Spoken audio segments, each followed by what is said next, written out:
Hello les amis, nous sommes le vendredi 25 septembre 2020 et le gouvernement continue à déclarer la guerre au peuple français. Nous avons déjà vu dans l'émission d'hier Olivier Véran devant la commission du Sénat déclarer des mensonges sur l'épidémie à Marseille. On va le voir parce que les chiffres sont totalement faux. Un gouvernement qui donne des chiffres faux. Ainsi que le Premier ministre Jean Castex qui a fait une... Mais alors, il était complètement déplorable hier sur France 2, qui ose dire qu'il menace de reconfinement. Donc en gros, il menace la faillite du pays, en gros, il menace de misère sociale, en gros, il remenace les personnes âgées encore plus de mourir, en gros, il menace d'encore plus de suicides, en gros, il menace encore plus de dépression, en gros, il menace les gens de ne pas se faire soigner comme ça a été le cas pendant le confinement. Et vous avez les petits soldats invités sur les plateaux télé. Et je vais vous montrer maintenant quelques chiffres quand même. Si on prend l'Océanie, parce que vous savez que je surveille depuis très longtemps l'Océanie, parce qu'on est rentré depuis le 1er septembre au printemps, hein, l'automne, l'hiver sont passés là-bas, et il n'y a pas de recrudescence de seconde vague de cas de Covid. Regardez les chiffres d'hier. On s'aperçoit Océanie, 91 nouveaux cas, 5 nouveaux décès, et 19 personnes en état critique. Et on s'aperçoit que l'Australie, il n'y a que 9 cas, 2 morts, 10 personnes en état critique, pour une population, tenez-vous bien, de 25,5 millions d'habitants. La Nouvelle-Zélande, 3 cas, pas de morts, 3 cas critiques, pour une population de 5 millions d'habitants. Et regardez en dessous, French Polynesia, les Polynésies françaises, 75 nouveaux cas, 3 morts, et 5 personnes en état critique, pour une population de, tenez-vous bien, 281 000 personnes. Mais le plus, c'est que, vous savez, cette collectivité d'outre-mer est composée de 5 archipels qui regroupent 118 îles, dont 76 habitées. Ils arrivent, avec 280 000 personnes, à faire plus, quasiment 75, soit 80% des cas de toute l'Océanie. Et 3 morts sur 5 et 5 cas critiques sur 19. Donc, à moins que certains pensent que le virus est arrêté par les frontières, là, franchement, il y aurait quand même un petit problème. Prenons maintenant le cas de l'Europe. Alors, si vous pensez que le virus est arrêté par les frontières, c'est sûr, vous pouvez quitter l'émission tout de suite, c'est pas un souci. Le cas de l'Europe, hier, la France a totalisé 16 000 cas. La Russie, qui compte 150 millions d'habitants quasiment, en fait 6 500. L'Italie, 1700. L'Allemagne, 2000. Alors vous connaissez les énormes manifestations qui ont lieu en Allemagne partout. C'est des pays qui n'ont pas de distanciation sociale, c'est des pays où le port du masque n'est pas obligatoire à l'extérieur, c'est des pays où on peut aller librement dans les bars, les restaurants, les discothèques. L'Hollande 2500, la Belgique 1600, la Suède, on va en reparler, la Suède, 0 mort, il reste plus que 15 personnes en état critique. Alors certes, le chiffre de la Suède, 581 de la mortalité, est plus élevé que celui de la France, qui est à 483, mais la France, avec le nombre de morts, vous voyez, 52 hier, 0 en Suède, va commencer petit à petit à rattraper également la Suède. Mais je vous rappelle aussi que la Suède n'a pas cassé son économie, il n'y a pas des gens qui se sont suicidés, beaucoup moins qu'en France, il n'y a pas des gens qui prennent des antidépresseurs, et les gens ont été soignés d'autres maladies, ce qui n'a pas été le cas en France. Donc, qu'est-ce qui se passe en France? Soit, une fois de plus, admettre qu'il y a un virus français et qui ne se transmet pas de l'autre côté du Rhin. Hein. Par exemple, moi ici, j'habite à Strasbourg, on est en zone rouge, port du masque obligatoire. Je traverse à pied le Rhin, et je suis à Kiel, en Allemagne, il n'y a pas de port de masque, et c'est en zone verte. C'est pas une démonstration pour vous prouver qu'il y a quelque chose qui ne va pas. Les tests, certainement, puisqu'en Allemagne, on limite les tests à 25 cycles. En France, on ne sait pas. C'est gardé secret. C'est normal, parce que sinon, on s'apercevra que tous ces tests sont faux.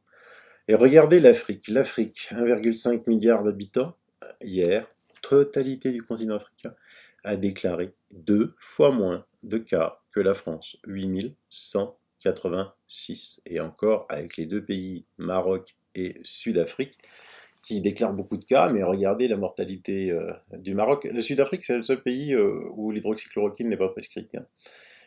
53 morts pour 1 million d'habitants au Maroc, avec des infrastructures sanitaires moins bien performantes que celles de la France. Que dire des autres pays? On prend de la chloroquine partout.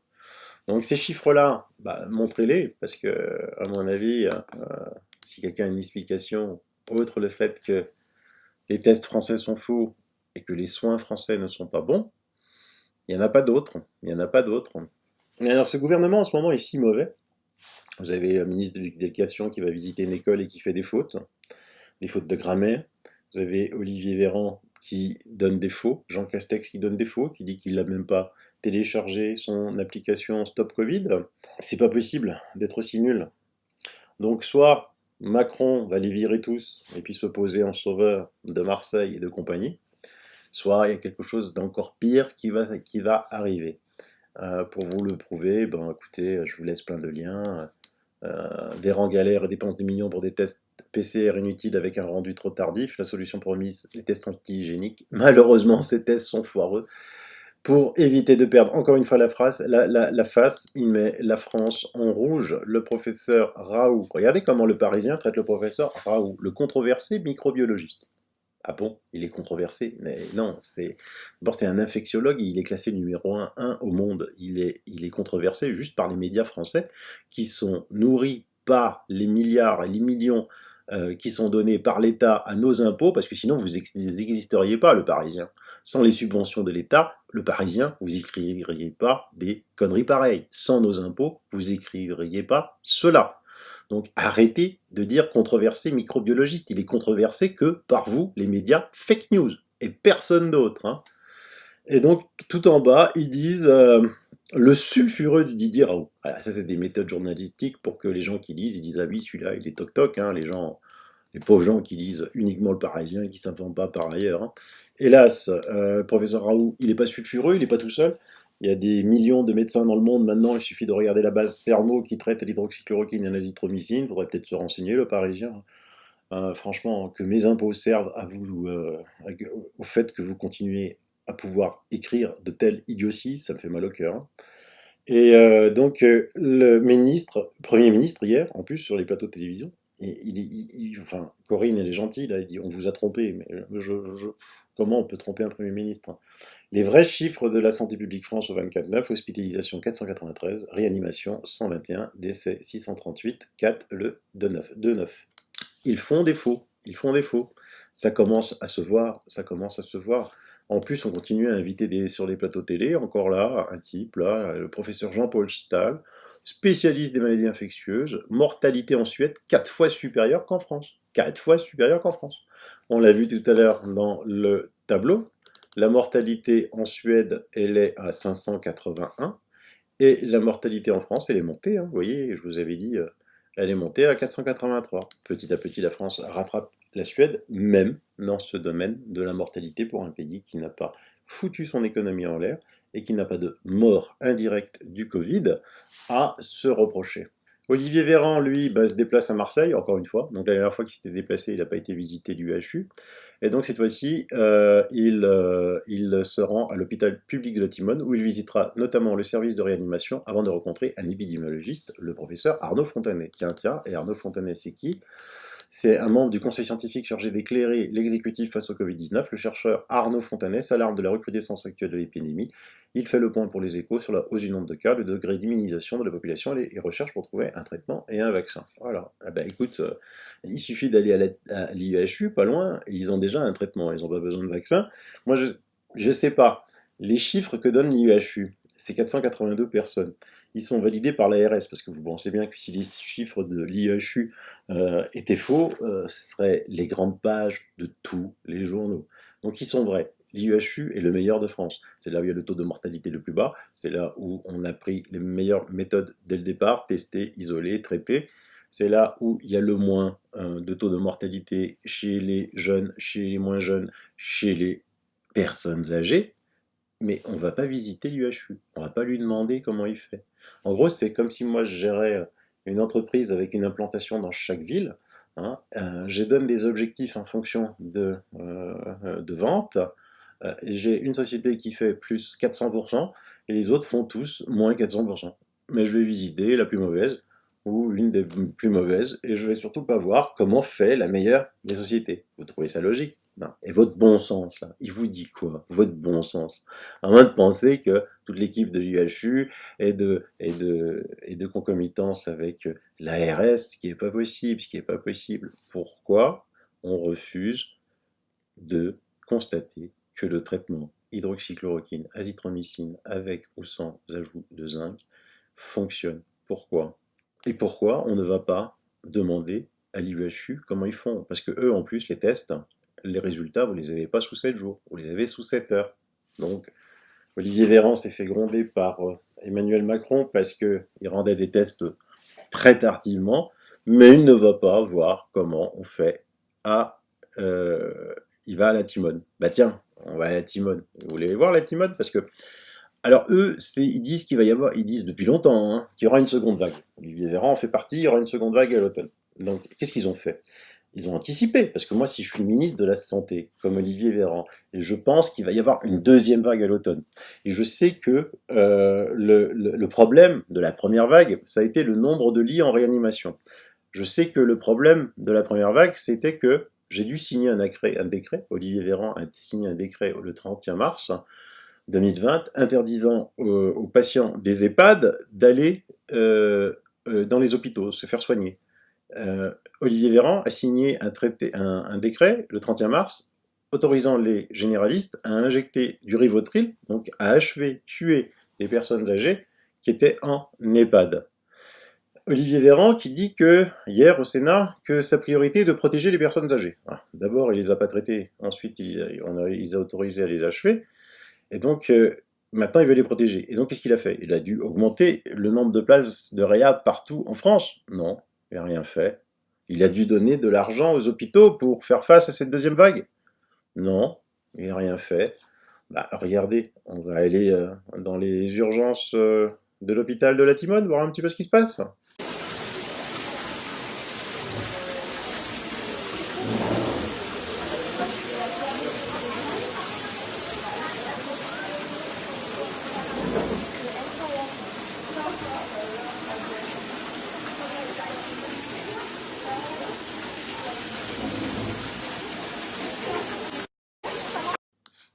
Ah, c'est pas des fake news.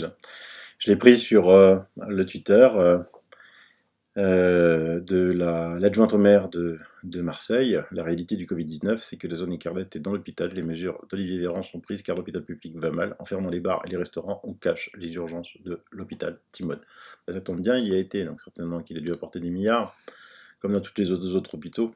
Et moi, je sais que de plus en plus de médecins se mettent en arrêt maladie. Je sais que de plus en plus de soignants démissionnent. C'est l'hécatombe. C'est l'hécatombe. Je sais que les hôpitaux essayent de recruter, tant bien que mal, ils n'y arrivent pas, parce que les gens sont écœurés. Écœurés. Ils sont franchement écœurés. Donc ça fera l'objet d'une émission spéciale bientôt, avec les bonnes nouvelles que je vous promets depuis longtemps. C'est pas que je vous oublie ou que je ne veux pas vous raconter de bonnes nouvelles, il va y avoir de bonnes nouvelles, ne vous inquiétez pas. C'est que des fois, dans la vie, on a des imprévus hein, qui arrivent. C'est comme ça. Mais ce qui est important, c'est que quand même les Français ne sont plus dupes. BFM, on va prendre BFM, Éric Brunet a lancé un sondage. Les Marseillais ont-ils raison de se révolter? Eh ben, on lui a répondu oui à 67,5%. Laurence Ferrari, CNews, dit: est-ce que la présence de la moitié du gouvernement en temps de crise majeure sur un plateau de télévision pour écouter religieusement le chef est nécessaire? C'était hier soir, vous savez, sur France 2, Jean Castex, qui n'avait pas de masque sur le plateau, donc il ne respecte pas la loi. Nous avons un Premier ministre qui ne respecte pas la loi parce qu'il est dans un lieu clos, il ne porte pas de masque. Par contre, les enfants sont obligés de porter des masques. À quoi rime ce temps perdu? Pas de dossier urgent à traiter? Ben non, ils n'ont rien d'autre à faire. Du reste, en parlant des enfants, là jusqu'à maintenant, vous savez, il y a eu la rentrée, il faisait chaud. Il faisait chaud. Et puis vous avez vu, l'automne est tombé, brûle pour point. Et là, ma fille est rentrée, elle avait très froid. Je lui dis: mais qu'est-ce que t'as? Pourquoi t'as très froid? Elle fait: papa, à côté de la fenêtre, j'étais à côté de la fenêtre, il pleuvait, il fait froid. C'est vrai que les températures n'étaient pas gigantesques aujourd'hui. Bah oui, parce qu'ils aèrent. Ils aèrent.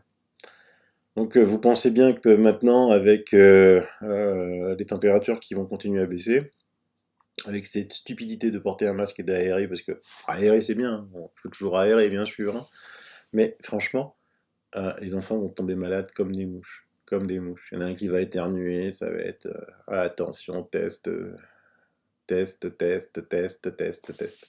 C'est de la folie. Ils doivent supporter ces masques. C'est de la folie, hein. On pense pas aux enfants, parce que là on manifeste, parce que là on va fermer les bars et tout, mais on n'est pas capable de manifester pour nos gosses, on n'est pas capable. Et pendant ce temps-là, l'IUHU a publié, a dénoncé la métafraude de Fiolet. Je ne sais même plus comment il s'appelle, là, le copain de Yazdan. Ils ont fait dans la lignée du Lancet-Gate, cette étude ne sert qu'à blanchir les autres études bidonnées afin de soutenir la propagande, fake chiffres, fake news, stop. Encore une fois, il y a eu 2 études foireuses, trompeuses, dont on a démontré qu'elles étaient foireuses, trompeuses. Le Lancet a été retiré. On a vu que la Haute Autorité Santé française se base encore sur cette étude retirée par le Lancet pour dire que l'hydroxychloroquine ne marche pas. On a vu qu'il y a des petits internes là, qui ont encore des dents de lait, qui ont fait une étude fausse, bidonnée, on l'a démontré, et les journalistes s'appuient encore là-dessus pour dire que l'hydroxychloroquine ne marche pas. À un moment, il faudra arrêter quand même de se moquer des gens. Par contre, je vais vous donner une nouvelle qui serait, qui serait passée inaperçue sans l'excédent François. Je vous laisse l'article parce qu'il est long, il est complet, mais je voulais juste un petit extrait pour vous donner envie de le lire et surtout de le partager. Le faux paradoxe existentiel du docteur Anthony Fauci, médecin en chef des États-Unis. En tant que scientifique, en tant que pur scientifique, nous ne pouvions pas faire la déclaration « oui, ça doit fonctionner ». Mais en tant que médecin, bien sûr, je vais prescrire l'hydroxychloroquine aux patients atteints de coronavirus. Le docteur Fauci, contre l'usage de l'hydroxychloroquine et en faveur du remdesivir au début de la pandémie, se dédouane finalement en assumant le devoir du médecin pendant que les décideurs français continuent de perdre la France sur un chemin nauséabond et sans issue. Vous vous rendez compte, Fauci, qui avait interdit l'hydroxychloroquine sur la base fausse du Lancet, qui depuis le mois de mars disait le remdesivir de Gilead, le remdesivir de Gilead, vient de se rétracter et dit qu'il peut prescrire de l'hydroxychloroquine. Le docteur Anthony Fauci, l'ami de Bill Gates. C'est qu'il se passe quelque chose. Il se passe quelque chose. Et si on va à un autre extrait de l'article, ce 16 septembre 2020 aurait été marqué par une double première. La Haute Autorité de Santé, ça je vous en avais déjà parlé, a donné un avis définitif au complément d'information sur le remdesivir, le recommandant pour certains types de patients, mais pas pour tous. Selon le document, cela s'appliquerait à 30% des malades de Covid-19. Mais la grande première, c'est que le laboratoire Gilead, fabricant du controversé remdesivir, a de son côté retiré sa demande de remboursement dès le 31 août. Il aura fallu attendre 16 jours pour apprendre l'information. Comme le traitement, je vous le rappelle, coûte 4000 euros. C'est sûr que si on dit aux Français, tiens, tu veux te soigner, Plaquenil, c'est 0, c'est 4,17 €, ou tu veux le remdesivir qui est très toxique pour les reins, mais c'est 4000 euros. Et donc, il aura fallu attendre 16 jours pour apprendre l'information. Serait-ce une marque de science de la Haute Autorité de Santé qui n'a donné un avis que partiel, ou la énième étape dans la stratégie sans faille du Gilead pour pousser une dernière fois et de toutes ses forces cette molécule aux effets secondaires critiques et aux bénéfices thérapeutiques incertains? Faut le savoir, ça. Et l'Europe a commandé je ne sais pas combien de doses de remdesivir en disant que c'était le seul médicament possible. Et aujourd'hui, le remdesivir, il est échec et mat partout dans le monde. En Afrique, il n'a même pas 1000 pieds, parce que, spoiler, les Africains, ils n'ont pas les moyens. Ils ont dit non, on va garder le Plaquenil qui coûte rien. Hein. Ils en ont fait des génériques en plus. Hein. Il est généricable, vous pensez, 70 ans qu'il est commercialisé. Et là, votre bon sens, il vous dit quoi? Ah ben, mon ami Mochi, donc ce ministre, en parlant de Véran, interdit aux plus de 75 ans l'accès aux urgences, décrète l'euthanasie sans consentement en Rivotril, bloque l'accès au SAMU en EHPAD, interdit l'hydroxychloroquine, mais au maintenant serait le protecteur des personnes âgées. Alex Lecat, qui dit Bouches-du-Rhône, le calcul de l'indice est frelaté. Sur les 7 derniers jours du 18 au 24, 406 hospitalisations, plus 65 réa pour 2,35 millions d'habitants. L'incidence de l'épidémiologie est de 23,1 malades pour 100 000 habitants. Vous savez, on ne sera jamais à zéro. Hein. On ne sera jamais à zéro. Je vous rappelle encore une fois que les maladies à infection respiratoire ont tué l'année dernière plus de 60 000 personnes. Vous n'étiez pas au courant parce que la télé n'en parlait pas, les médias papier n'en parlaient pas, la radio n'en parlait pas, mais ça a tué 60 000 personnes, ce qui fait à peu près 5 000 personnes par mois, dans le silence assourdissant des médias. D'accord? Aujourd'hui, il y a 300 morts dans le mois, et c'est l'hécatombe, quoi. C'est l'hécatombe. Il faut vraiment que vous soyez conscient de ça. Hein. Et donc, l'incidence ministérielle, qu'est-ce qu'ils disent? Ils disent 209,7 cas pour 100 000 habitants. Oui, mais d'accord, mais c'est des cas. Ils sont pas malades. Hein, la plupart vont s'en sauver, hein, c'est pas un souci. Hein. Alors que, épidémiologiquement, on devrait parler de 23,1 malades pour 100 000 habitants, et non pas de 209 cas. Là encore, c'est un mensonge. Mensonge, mensonge, mensonge. Un truc qui est... Vous voyez, hier, je vous avais montré les tableaux en disant, bah tiens, Marseille va être confiné le 26, ensuite vont suivre Toulouse, Rennes, et je vous ai dit, bah, je ne sais pas si ce tableau est vrai, je vous dirai ma source. Mais là, quand même, dans l'émission Balance ton poste, il y a une altercation assez forte. Il y a des jours, vous avez reçu le patron des banques et vous leur avez annoncé que vous alliez reconfiner. Vous savez qu'on va reconfiner en octobre. Lance Stéphane Manigold, restaurateur à Paris, à l'encontre du député l'ARM Sylvain Maillard. Ça fait quand même maintenant 2 fois qu'on a ce genre d'informations, hein, et l'autre il fait semblant de rien, hein, rien qu'à sa tête.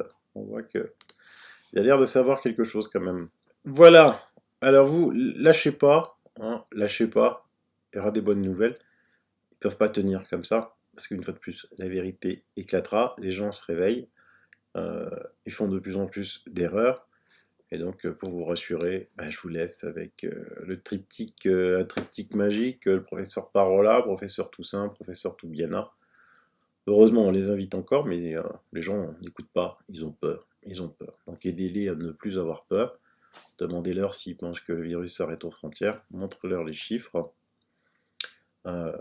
et parce que même si la Polynésie française ne transmet peut-être pas hein, les chiffres tous les jours, seulement tous les 2-3 jours, avec 280 000 habitants par rapport à l'Australie, 25 millions d'habitants, ça fait 1%. Donc même, elle peut même transmettre une fois tous les mois.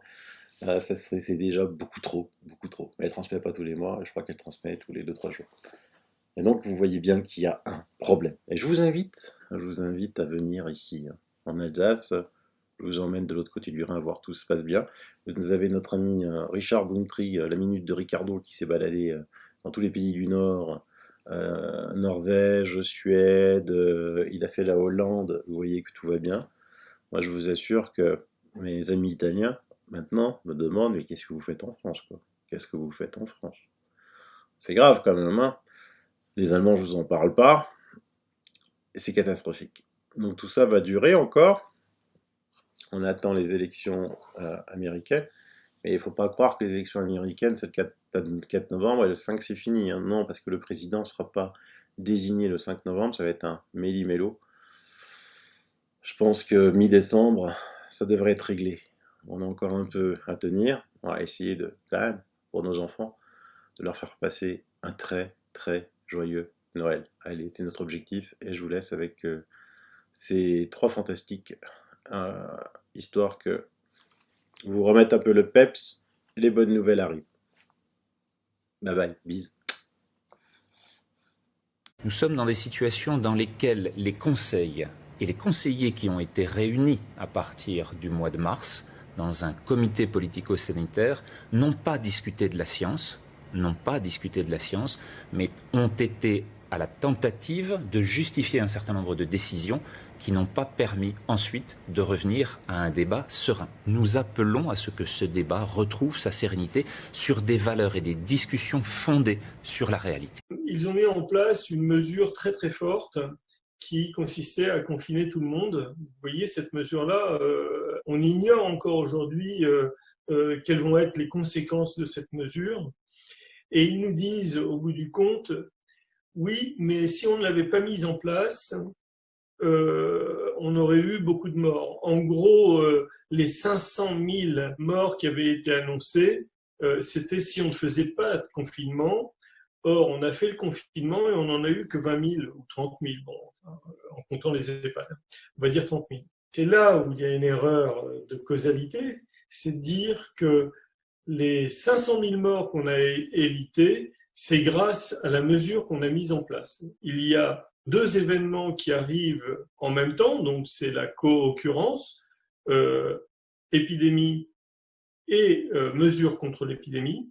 Et puis à la fin, on nous dit, eh bien voilà, le résultat qu'on obtient, c'est grâce à la mesure qu'on a mise en place. Cette causalité-là n'existe pas. Et en réalité, la mesure n'a servi à rien du tout. On aurait dû avoir une seconde vague immédiatement au déconfinement, et cette seconde vague n'a pas eu lieu. Le confinement, c'était une folie dingue. Mais aujourd'hui, si vous voulez, le même raisonnement continue. On nous annonce, par exemple, une seconde vague. Il y a une forme de construction autour des mesures prises contre cette épidémie. Cette construction, c'est-à-dire port du masque, etc., tout ce qu'on sait, elle s'écroule comme un château de cartes si le postulat de la seconde vague tombe. Là où il y a un piège, c'est qu'on peut nous dire, ah bien, si la seconde vague n'a pas eu lieu, c'est parce qu'on a mis en place justement ces mesures. Et vous comprenez que là, il y a une deuxième fois la même mécanique, si vous voulez, la même confusion entre plutôt corrélation, c'est-à-dire co-occurrence de 2 événements, et causalité, c'est-à-dire que l'une en réalité n'est pas la cause de l'autre. Un chiffre qui n'est pas sorti hier, mais ça je suis sûr que vous l'avez vu, il y a une seule région à Marseille où le fameux R0, vous savez, le potentiel, il y a une seule région de France pour laquelle le R est inférieur à 1. Vous savez où c'est? Vous savez pas? Vous avez vu ce chiffre? Non, c'est à Marseille, c'est dans le sud. Bizarrement, il a été oublié, mais ce sont des chiffres, c'est Santé publique France. C'est pas l'IHU, c'est pas Parola, c'est pas Didier Raoult. Regardez ça. Ça pose problème quand même ce que dit le professeur, docteur Parola. Ça pose problème, mais ça pose le diminution des tests, diminution du nombre des hospitalisations à Marseille. Précisément là où est le souci, c'est-à-dire l'interprétation des chiffres, tant et si bien que les chiffres soient transmis dans les bonnes conditions. Je vous rappelle que ce week-end, on a eu 376 décès supplémentaires en France qui ont ensuite été dispersés de façon ahurissante.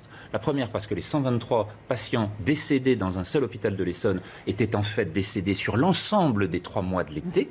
La seconde parce que l'erreur qui était affichée par Santé publique France a été corrigée après les journaux de 20 heures. Dans la nuit. C'est terrible. Et donc, on a des éléments sur lesquels, de la même façon, la Guadeloupe, hier, dont on a dit que l'expansion était... Alors qu'elle connaît la même augmentation lente que l'on peut avoir dans d'autres... Les chiffres des 16 décès ont été comptabilisés sur la seule journée d'hier, c'est-à-dire la journée où l'on annonce le reconfinement, identique à ce qui se passe à Marseille, à Pointe-à-Pitre et sur l'ensemble du territoire de guadeloupéen. Est-ce que cela nous dit précisément que l'on est en capacité de tenir une comptabilité honnête jour après jour de la dynamique de cette épidémie? Votre réponse, c'est non. La réponse est non. Aujourd'hui, on n'est pas capable d'avoir une comptabilité honnête des chiffres de Covid en France. Et du coup, l'interprétation laisse aller toute forme de possibilités sur lesquelles ensuite on peut justifier ou pas des décisions qui confinent pour certaines à l'arbitre.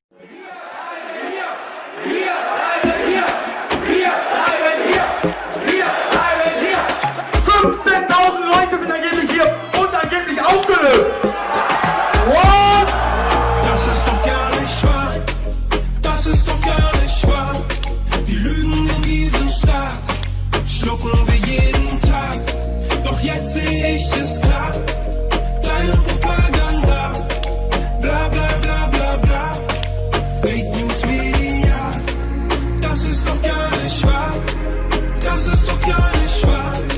Die Masse, sie folgt wie ein Schaf, die Freiheit dreht sich im Grab, doch der Widerstand ist da. Alla Che Guevara, komm, sprecht es mir nach. Fake News Media. Dein Bildschirm ist wie eine Hypnose, Gehirn aus wie bei einer Narkose. Die Inszenierung einer Katastrophe, ein Feindbild so wie der Franzose. Dein Bildschirm zeigt dir, wie die Welt ist. Die Zahl schockt, auch wenn sie gefälscht ist. Das Bild wirkt, auch wenn es gestellt ist. Newsflash, Tausenden gefällt es. Dein Bildschirm wiederholt das Mantra. Bedrohung unaufhaltsam wie ein Panzer. Und alle lauschen sie jetzt diesem Mann da. Stopfen ihre Backen voll wie Hamster. Dein Bildschirm sagt dir, wer der Feind ist. Stay home, ruft die Bullen heimlich. Billionen für die Wirtschaft sei nicht kleinlich. Und wer was anders sagt, der wird gesteinigt. Dein Bildschirm blickt in deine Seele. Dein Führer gibt dir die Befehle. Déjà-vu, was für eine Szene. Die Freiheit in der Quarantäne. We are at war. Wir sind im Krieg. Weil der so sehr auf unser gemeinsames, solidarisches Handeln ankommt. Das ist doch gar nicht wahr. Das ist doch gar nicht wahr. Die Lügen in diesem Staat schlucken wir jeden Tag. Doch jetzt sehe ich es klar, so klar. Deine Propaganda, bla bla bla bla bla. Fake News Media, das ist doch gar nicht wahr. Das ist doch gar nicht wahr. Die Masse, sie folgt wie ein Schaf. Die Freiheit dreht sich im Grab. Doch der Widerstand ist da. A la Che Guevara. Komm, sprecht es mir nach. Fake News Media. Wir sind in einem Krieg um unser Klima. Doch ihr kämpft um Exporte gegen China. Wir sind in einem Krieg gegen die Armut. Doch ihr kämpft gegen Flüchtlinge in Kanus. Wir sind in einem Krieg um Weltfrieden. Doch ihr baut die Raketen, die sie schießen. Wir sind im Krieg um eine bessere Ernährung. Doch ihr verbreitet diese Scheiße in der Werbung. Wir sind im Krieg gegen Hetze und Hass. Doch ihr macht euch Sorgen wegen dem DAX. Im Krieg gegen Suizid und Depression. Doch ihr macht mit Pharmazeutika Millionen. Wir sind im Krieg gegen mächtige Konzerne. Doch ihr lasst euch auszahlen 5 Sterne. Wir sind im Krieg gegen Kindesmissbrauch. Doch reden Kinder, seid ihr ziemlich oft taub. Wir sind im Krieg gegen Ungerechtigkeit. Doch ihr wollt, dass es ungerecht bleibt. Wir sind im Krieg gegen tägliche Gewalt. Doch das Schicksal dieser Menschen lässt euch kalt. Wir sind im Krieg gegen Diskriminierung. Doch das interessiert nicht die Regierung. Wir sind im Krieg gegen Manipulation. Fake News machen dich zu einem Klon.